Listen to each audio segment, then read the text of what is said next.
Hello everyone, my name is Tim Myers and welcome to this presentation on learning how to juggle three objects. Now I say object throughout the tutorial because you might use any type of simple object to learn how to juggle, such as juggling balls, scarves, even rolled up socks, which is how I learned when I was younger. Just don't use anything too bouncy, such as a tennis ball, as they're liable to bounce out of your hands and can roll off very easily. Okay, so I thought I'd show a video to illustrate just what one can do when you master juggling at an advanced level. So please do not try this at home.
Now, of course, you wouldn't want to start out juggling flaming chainsaws.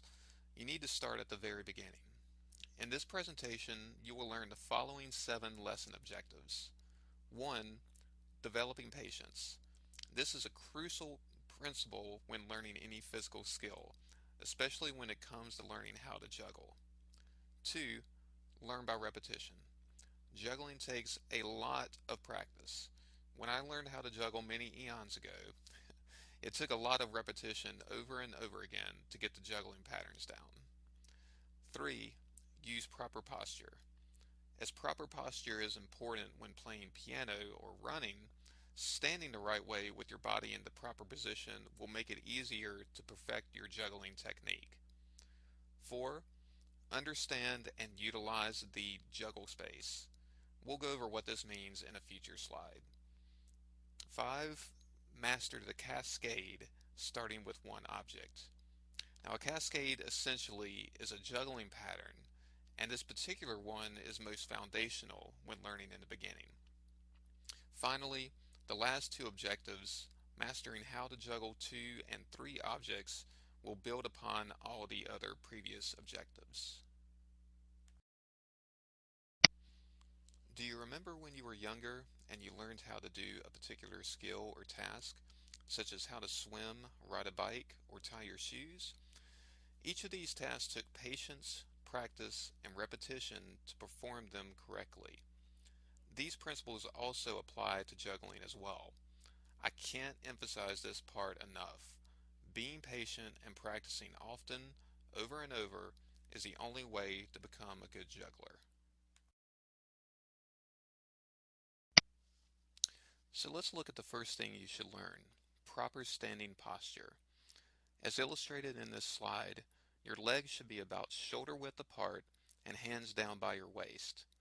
You will also notice a rectangular object around the upper part of the girl in the picture. This area is known as the juggle space. The juggle space is basically defined as the area where all the action takes place, meaning the paths of the objects and the movements of your arms and hands. You'll also notice too the illustration to the far right of an overhead shot of a juggler. The 2 glass panes shows how the objects should move up and down in the same area in front of your body. In other words, the objects do not want to move outside of this hypothetical glass pane area, as it makes juggling more difficult when the objects are too far in front of you or behind you. Here's a video that demonstrates proper posture and the cascading pattern for one object. The demonstrator does not explicitly refer to the juggle space, but he still illustrates how this works in his throwing pattern. All right. the first step to learning how to juggle 3 balls, oddly enough, is learning to juggle 1 ball.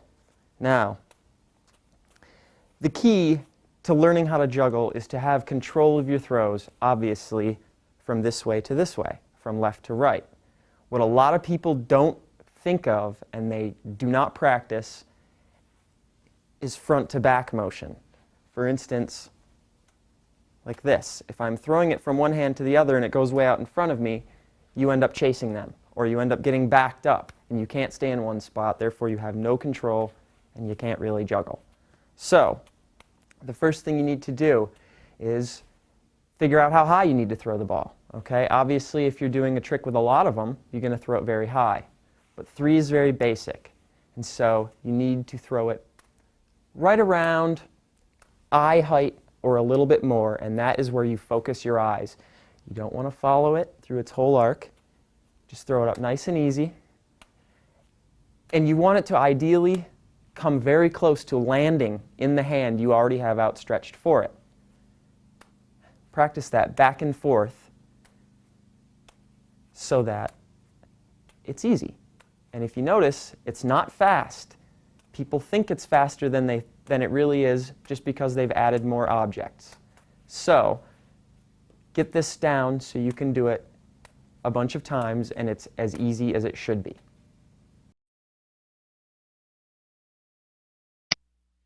Here's the next step, learning the 2-object cascade. It's very important here to mention not to practice this stage until you've learned the previous stage. Of course, it's very easy to throw an object back and forth to each of your hands, but doing so correctly and in a controlled manner is more challenging and should be mastered before moving forward. Alright, now we're going to add a second ball in learning to juggle 3 balls. I've used 2 different color balls so you can follow what's going on. What you're going to do is throw these balls in the air and catch them so that they are in opposite hands. Okay? There's a million ways to do this, and they're all different tricks. But for the basic way to learn how to juggle, the way it goes is throw, throw, catch, catch. If you'll notice, the ball switched hands. So when you're first learning to do this, a lot of people have the tendency to try to throw them at the same time, or they'll throw one way up high and try to fit the other one under it. It is not necessary. You throw your first ball starting with your dominant hand. I'm left-handed, so I throw my first throw with my left hand. When it reaches the apex of its flight path, when it stops in the air, as you're reaching up to get your other hand under it to catch it, you throw the other ball underneath it. There's plenty of room, and they should go the same height, and if you listen, you can hear, you're not hearing 2 things hit at the same time. It is one after the other. Okay? Once you get it down starting with your dominant hand, you switch it up. And you have to be able to go back and forth. Left, right, catch, catch, right, left, catch, catch.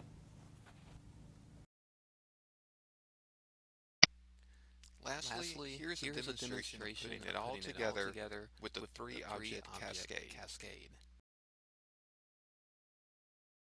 All right, now we're adding the third ball.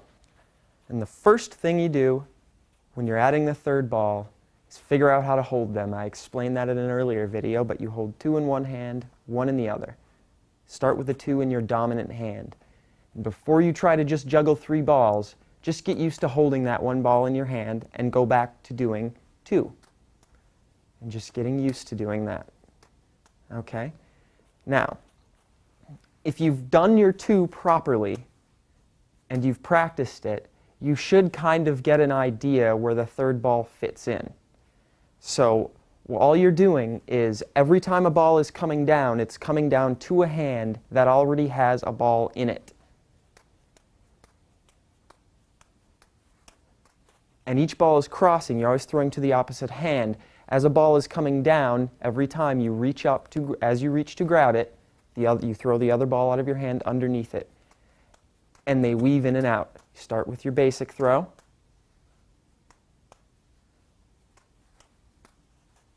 And then add your third ball. And once you get it down, you can keep it going forever.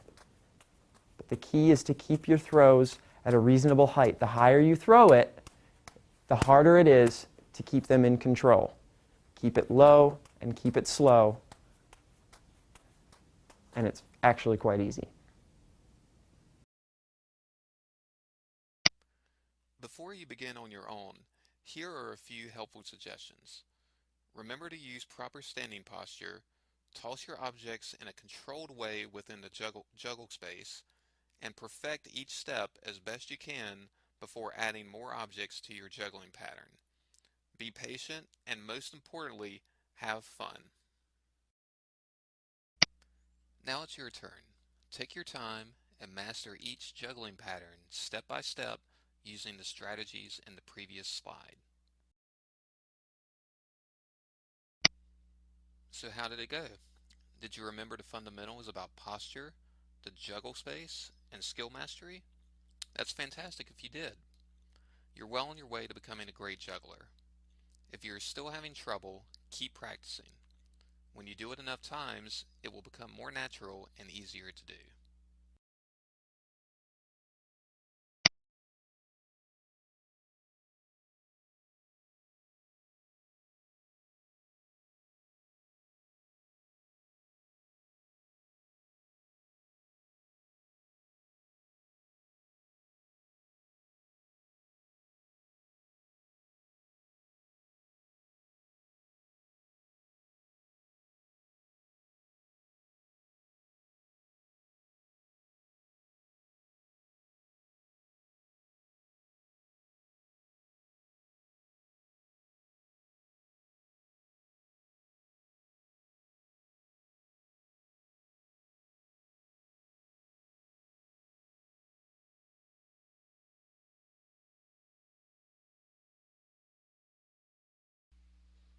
If you want to maintain or advance your juggling skills, you can try any of the suggestions on this slide.